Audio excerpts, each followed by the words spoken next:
Hello, my name's Emma. I'm 35 years old. I never thought I'd ever be a divorcee, but here I am. Today, I want to tell you about how I came to be a divorcee and how the one relationship I was proudest of turned out to be a sham. It's taken a while to heal from it, but I'm in a better place to share my stories, so I figured I'd give it a shot here. My ex-husband David and I met at a friend's party. I remember how he caught my eye with his easy smile and confident demeanor. We started talking, and he made me laugh more than I had in a long time. It felt like we had an instant connection. He was charming, attentive, and always seemed to know the right things to say. Our romance moved quickly. We were inseparable and got married within 2 years. In the beginning, everything felt perfect. David was always so interested in my day, wanting to know where I was and who I was with. He said it was because he loved me so much, but sometimes it felt like he was keeping tabs on me. I pushed those feelings aside, thinking it was just his way of showing he cared. David had been married before, to Elaine. From what he told me, their marriage was a nightmare. He said Elaine was difficult, always arguing and never appreciating him.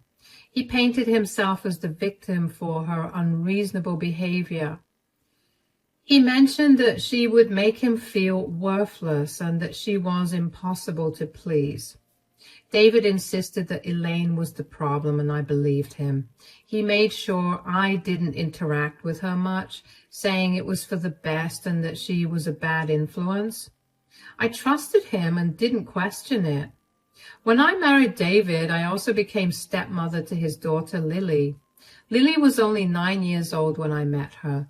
She was very quiet and reserved and continued to remain that way even into her teenage years. The only times she would get loud was around David when they would fight. I was never around when the fight started, so I never knew what the fights were about. I would ask David about them, but he would dismiss me and just tell me that Lily was being rebellious and problematic, and that she was being a troublemaker just like her mother. But from what I usually see, Lily is a smart and thoughtful girl, although she keeps her distance from both of us. I tried to build a relationship with Lily. I wanted to support her and be there for her, but David's strict and often harsh approach made it difficult. David would often harshly punish Lily, like grounding her, taking away her electronics, and not letting her eat meals, all for disobeying him.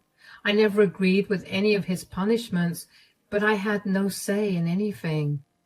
David made it clear that I had no say in how he raised his daughter. Lily and I had a cordial relationship. We were not close, but we respected each other. Despite the challenges, I did my best to be a good stepmother. I encouraged Lily in her studies and tried to be a friend when she needed one. I could tell she appreciated my efforts, even if she didn't always show it. Now, I work in a company that requires quite a bit of traveling. One particular month, I had a business trip planned for a week and had to leave early Monday morning. The night before, Lily came to see me and asked if she could borrow my purse for an event at school. She was going to a debate competition and wanted something nice to carry her notes in. I was happy to help and gave her the purse without a second thought. Lily looked grateful and even a bit excited, which was a rare sight, considering how tense things usually were at home. During the trip, I tried to stay in touch with David and Lily. I called and texted every day, but David rarely answered his phone. When he did, his responses were short and dismissive. He claimed he was busy with work, but it felt like he was avoiding me. I didn't think too much of it at the time, assuming he was just stressed. I managed to speak to Lily once, and she told me the debate went well. She sounded happy, which gave me some comfort. By the time I returned home, the atmosphere in the house was heavy and tense. David was waiting for me in the living room. His expression was stern, and before I could even ask how things were, he dropped a bombshell. Lily's moved out. She's too rebellious and problematic to stay here any longer. What? What do you mean she's moved out? Why? She's been causing trouble, disrespecting me, and breaking the rules. We had a huge argument, and it was the final straw. This doesn't make sense. What exactly did she do that was so bad? She's been sneaking out at night, talking back to me, and refusing to follow any of the house rules. I can't have that kind of behavior under my roof. David, she's a teenager. They make mistakes, and this is their default behavior. You can't just kick her out for that. It wasn't just one mistake. It's been building up for a long time. She needs to learn that actions have consequences. Did you even try to talk to her? Maybe there's a reason she's acting out. We need to understand what's going on with her. I tried talking to her, but she wouldn't listen. She's stubborn, just like her mother. I can't deal with it anymore. That's not fair, David. She's your daughter. You can't just give up on her because things are difficult. What exactly happened in the argument? She started yelling at me, saying I was too strict and that she hated living here. She was out of control. I had to do something. Yelling back and forth isn't going to solve anything. We need to find a way to communicate better. Throwing her out is not the answer. You don't understand. She's been pushing every boundary, testing every limit. It's been a nightmare. She needs to go somewhere she can get a reality check. So where is she now? Did she have somewhere safe to go? She went to stay with a friend. She's fine. She'll learn her lesson and maybe realize how good she had it here. Unless her equally annoying mother picks her up and coddles her like she always does. This is so wrong. We're supposed to be her parents. We're supposed to help her, not push her away. Can't we try to bring her back and work this out together? This is my daughter we're talking about here. You need to mind your place. You're not her mother. You don't understand how hard it's been dealing with her. I've made my decision. She needs to see the consequences of her actions. Maybe this time apart will make her think about how she's been acting. I don't agree with this at all. I think we're making a huge mistake. She's going to feel abandoned and betrayed by you. How is that going to help her? I'm done discussing it. Lily is out of control, and she needs to learn the hard way. It's better for everyone this way. I don't know, David. I really don't. This just feels so wrong. We should be helping her, not punishing her by making her leave.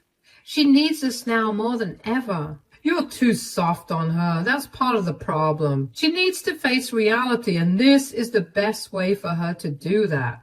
She'll be back when she's ready to change. I felt really frustrated and sad. I wanted to be there for Lily, but David would not let me be there for her at all. David's decision was final, and Lily was forced to pack her things and leave.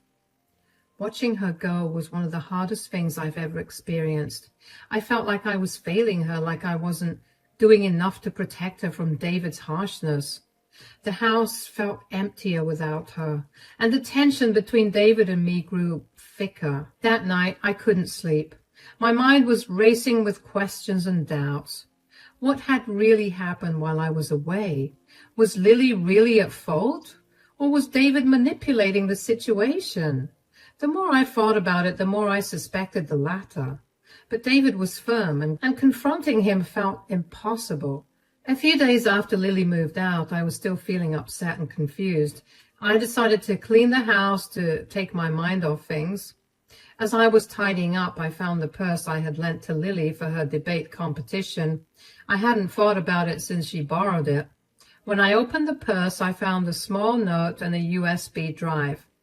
The note said, "I should have told you sooner about this video." I felt a rush of confusion and worry. What video? Why didn't she tell me sooner?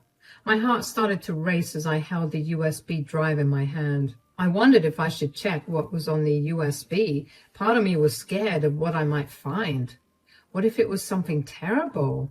But another part of me needed to know the truth, especially since David wasn't giving me any clear answers about what happened while I was away.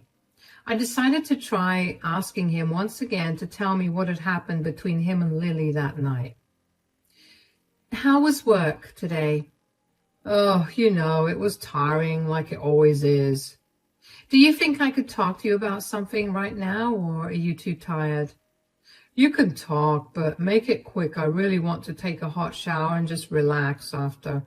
Well, it's about Lily. I really want to know what happened between you and Lily that night. I feel like I'm in the dark here. It's nothing important, just the same old teenage drama. This isn't just drama. Both of us know it. She moved out. That's a big deal. What exactly did she do that made you so upset? She was being disrespectful as usual, talking back, refusing to listen. You know how she is. But what did she say? What triggered the argument? It doesn't matter. She was just being her rebellious self. It's nothing new. It does matter. She's your daughter. What were you arguing about? We've been over this, Jess. She was just complaining about the rules and saying that I'm too strict. Typical teenage nonsense. That's not nonsense. If she feels that way, we should talk about it. Did you listen to what she was trying to say? There's nothing to listen to. She just wants to do whatever she wants without any consequences. So you didn't even try to understand her perspective? Maybe there's something deeper going on. You're overthinking this. She's just acting out. It's what teenagers do. Acting out for a reason. Did she mention anything specific that was bothering her? She didn't mention anything new, just the same complaints about rules and discipline. And honestly, I've done everything to provide that ungrateful brat with food, clothing, and shelter. So she literally has no reason to act the way she always does. Do you think kicking her out is the best solution? That seems extreme and counterintuitive. She needs to learn that actions have consequences. Maybe some time away will make her appreciate what she has here. Or it could push her further away. Did you even consider how this would affect her? She's a smart girl. She'll figure it out. She needs to face reality. This isn't about facing reality. It's about feeling supported and understood. Did you offer her any support? She doesn't want support. She wants freedom to do whatever she wants. As long as she's under my roof, I can't allow that. But there has to be a middle ground. We can't just abandon her like that. She chose to leave. I didn't force her out. She'll come back when she's ready to follow the rules. Did she really choose to leave, or did you make her feel like she had no other option? She made her choice. I'm not going to keep begging her to follow simple rules. This isn't about begging. It's about being a good parent. You need to guide her, not push her away. I've done my part. If she doesn't want to listen, that's on her. I don't agree with this. We should be trying to bring her back, not pushing her out. Well, you're not her mother, Jessica. This is my decision and it's final. I don't want to talk about this again, and now, if you'll excuse me, I have to take a shower now. David still hadn't answered my question truthfully. He skillfully avoided talking about what actually happened in the argument and the events that led to it. And whatever he told me was also not true. The Lily I had been around would never raise her voice or even talk to anybody disrespectfully. Things were simply not adding up in my mind. I don't know why, but for the first time, I actually started thinking about all the shady ways that David had behaved. Once that seed had been planted, I couldn't get rid of the urge to look into the USB. So I waited for David to fall asleep before I plugged the USB into my laptop. There were multiple files, so I went through all of them. What I saw made my stomach drop. There were several video clips, all dated from the week I was on my business trip, and some a little before. The first video showed David yelling at Lily, accusing her of things she clearly hadn't done. He was harsh and cruel, his face twisted with anger. Lily looked scared and tried to defend herself, but David wouldn't listen. The next videos were even worse. They showed David setting up situations to make Lily look bad, like planting broken items in her room and then blaming her for them. It was clear he was manipulating everything to turn me against her. I felt a mix of anger and sadness watching these clips. Then came the most shocking parts.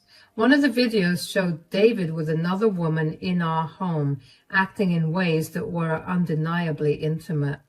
My heart ached with the betrayal.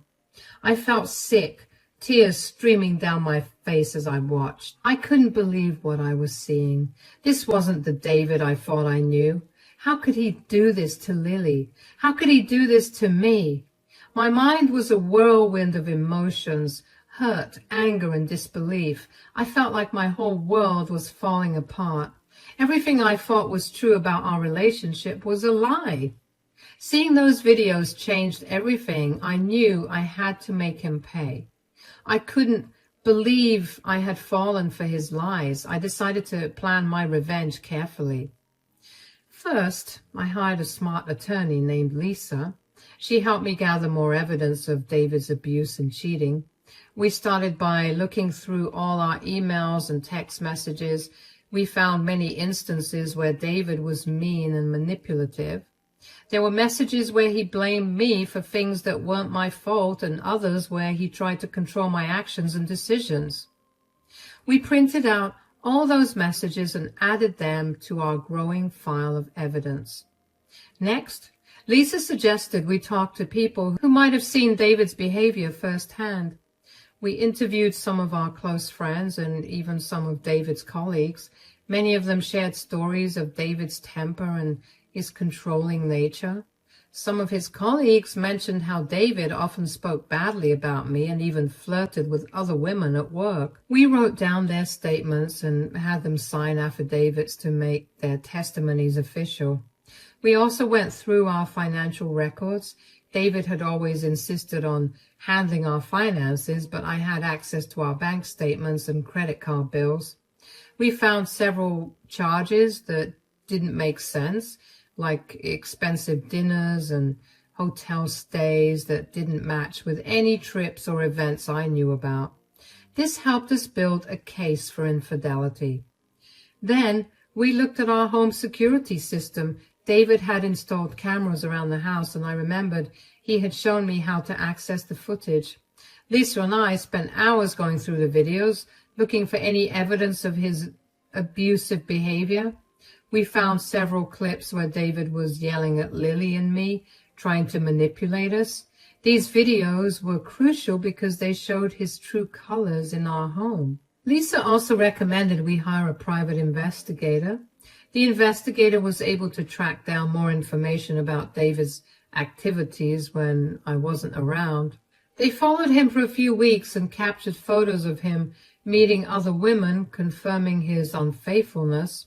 The investigator even managed to get a recording of David bragging to a friend about how he controlled me and manipulated situations to his advantage. We compiled all this evidence, the emails, text messages, witness statements, financial records, video clips, and the investigator's findings into a comprehensive file. Lisa made sure everything was organized and easy to understand so the judge could see the full picture of who David really was. Next, I made copies of the video and sent them anonymously to David's boss and some of our friends. David worked at a big company and his boss was very strict about morals and ethics. When his boss saw the video, he was horrified. It showed David being mean to Lily, lying to me and cheating on me while I was away on a business trip. The company couldn't keep someone like David, so they fired him right away. It was a huge scandal. Everyone at work talked about it, and David's reputation was ruined. But I didn't stop there. I wanted to make sure everyone knew who David really was. I contacted Elaine, David's ex-wife. I had always wondered about their divorce because I highly doubted that David had told me about their marriage. I asked Lily to help me get Elaine's contact, and she happily gave me Elaine's number. I set up a call with Elaine for the next day, and truth be told, I was nervous but excited at the same time the next day. Hi, Elaine. Thank you for agreeing to talk to me. I've always wondered about your divorce from David. He told me you were the problem, but I highly doubt that's the case. I'm glad you reached out, Jessica. David was very controlling and manipulative. He made me feel like everything was my fault. Those 7 years of my life were the absolute worst. He did the same to me and Lily. He treated Lily terribly, and when I was away, he set her up to make her look bad. Then he cheated on me in our own home. How did you deal with him for so long? That sounds exactly like him. He was always trying to control everything and everyone. It was hard to deal with him. I tried to make it work, but he kept pushing me down. He isolated me from friends and family. I felt trapped. That's why I finally left, but I couldn't fully protect Lily from him. I've always wondered why you didn't do anything before. Didn't you know that he was hurting Lily too? I didn't know the extent of it, Jessica. When we divorced, he had full custody of Lily. He made sure I couldn't get close. I tried to fight for her, but he had too much control. I thought maybe if I stayed away, he would leave her alone. Yeah, I see how you could feel that way, but we need to do something now. David can't keep getting away with this. I have evidence of David mistreating Lily, which I'm sure will get his custody taken away. So you have a chance to fight for it. He doesn't have a job either, so you'll definitely be granted custody of her. Oh my God, you're an angel. How did you even manage to do all of this? Trust me, it wasn't easy, but I also hated the way David treated Lily and me so much that I had to make sure he never had a good life after I was done with him. You're amazing. You know that, right? You know what? I'm going to also help out. I have many connections through my work. We can make sure David never finds a job again. It's time he faced the consequences. That's a great idea. This will only make sure that he struggles even more. I'll start reaching out to my contacts. We'll make sure everyone knows the truth about David. He won't be able to escape this time. Thank you so much for helping out. Please don't thank me. This is the best I could have done. I feel horrible that I couldn't have helped Lily earlier, so this is my way of making up for it. I'm sure she'll appreciate it a lot. It's been really nice talking to you. Take care of yourself and keep me updated. Will do. I was grateful that Elaine was helping me out. All that was left was to fight the divorce, which David decided to make the most difficult thing in the world after I handed him the divorce papers. At first, he tried to deny his affair until he saw the video evidence I had of it. The legal battle was tough, but with Lisa's help, I won. The judge saw all the evidence of David's abuse and infidelity and ruled in my favor. I got most of our shared assets, which left David with almost nothing. He had no job, no reputation, and hardly any money. Winning the divorce was a mix of relief and sadness for me. I felt a huge weight lift off my shoulders knowing that I was finally free from David's lies and control. The court saw the truth, and that gave me a sense of justice and peace. I felt proud of myself for standing up for what was right, for Lily and me. But there was also sadness. I had once loved David, and it was painful to see our relationship end this way. The betrayal and hurt was still fresh, and it would take time to heal. I thought about Lily and how she would find her own path to healing. David faced severe consequences for his actions. After the video and all the evidence came out, people saw him for who he really was. His friends and colleagues cut ties with him. They didn't want to be associated with someone who was so mean and dishonest. He became socially isolated and had no one to turn to. Financially, too, David was in big trouble. Without a job and a damaged reputation, he struggled to find new work. Companies didn't want to hire someone with such a bad history. He couldn't pay his bills, and soon he had to sell his car and move to a smaller place. His lifestyle changed dramatically, and he was left with very little. Meanwhile, Lily flourished. Away from her father's oppressive grip, she finally felt free. She moved in with her mom, Elaine, who welcomed her with open arms. Lily started doing better in school and made new friends. She seemed happier and more confident every time I saw her. Lily and I grew much closer through this ordeal. We found comfort and support in each other. We often talked about our experiences with David and how we were moving forward. It felt good to have someone who truly understood what I had been through. We even started doing fun activities together, like going to the movies and trying a new restaurant. All of that did not ease the sorrow that I was feeling in me. I sat with my sorrow for a while. I learned to live with it. David, however, was consumed with rage. He'd constantly call and text me, but I ignored him. Well, for however long I could, eventually his calls got too frequent and I was itching with curiosity. I needed to know what he had to say. So, what do you want, David? I don't have time for your nonsense. So, could you quit calling me over and over again? You've ruined my life. You ruined your own life. All I did was show everyone the truth. You lied. You cheated and you hurt the people who cared about you. You have no one to blame but yourself. What are you talking about? You had no right to do that. I had every right. You treated Lily horribly. You pushed her out of the house and made her feel worthless. And then you cheated on me in your own company. How could you do that? That's none of your business. You don't understand what I was going through. It became my business the moment you lied and betrayed me. You hurt Lily and you hurt me. Did you really think I would just stand by and let you get away with it? I was doing what I thought was best. Lily needed to learn some discipline. And as for the other woman, that was a mistake. A mistake? You brought her into our home. David, that's not a mistake. That's a choice. You tried to betray me and you chose to treat Lily like she was the problem, when the real problem was you. You don't know what you're talking about. Lily was out of control and I had to do something. Out of control? She was crying out for help and you ignored her. You blamed her for everything to cover up your own failings. You set her up to make her look bad. How could you do that with your own daughter?